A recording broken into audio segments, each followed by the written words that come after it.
Kung ituturo ng tama at aaralin ng tama, pwede ko sabihing mas safe mag-drive ng automatic than manual na kotse. Hello mga paps, I'm Kuya Shane at meron tayong na-receive na comment at question. Ano daw ba talaga ang mas safe i-drive? Automatic or manual? Okay, actually pareho naman talagang safe yan i-drive, no? As long na inaral natin siya ng tama at naituro sa atin ng tama. Pero yon, in terms of safety, no, ano ba talaga yung mas safe? Yon, para sa akin nandun ako sa side ng automatic.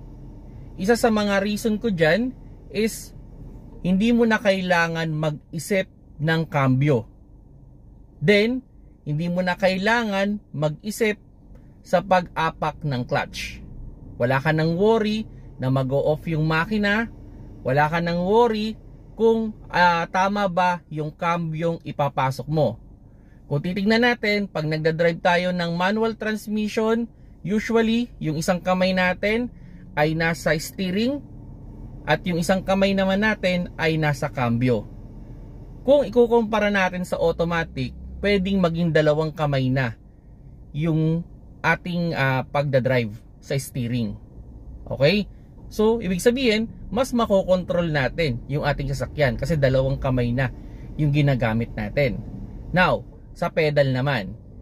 Sa manual, tatlo yung pedal. So, ibig sabihin, kailangan mong intindihin yung clutch mo, kailangan mong intindihin yung preno mo, kailangan mong intindihin yung gas mo. Sa automatic naman, tatanggalin na yung pag-intindi mo dun sa clutch. So, sabihin natin wala ng trabaho yung iyong kaliwang paa. Ang may trabaho na lang is yung brake at yung gas pedal. So pag inapakan mo yung gas pedal, aabante yung sasakyan.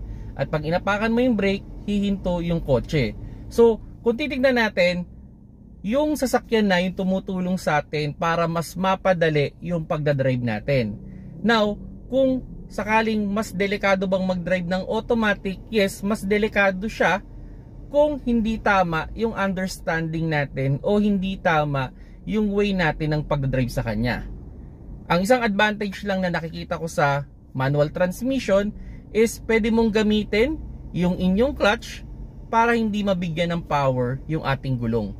So yun mga paps, no, sana nakakuha kayo ng konting idea kung ano bang mas safe, manual ba or automatic transmission na kotse.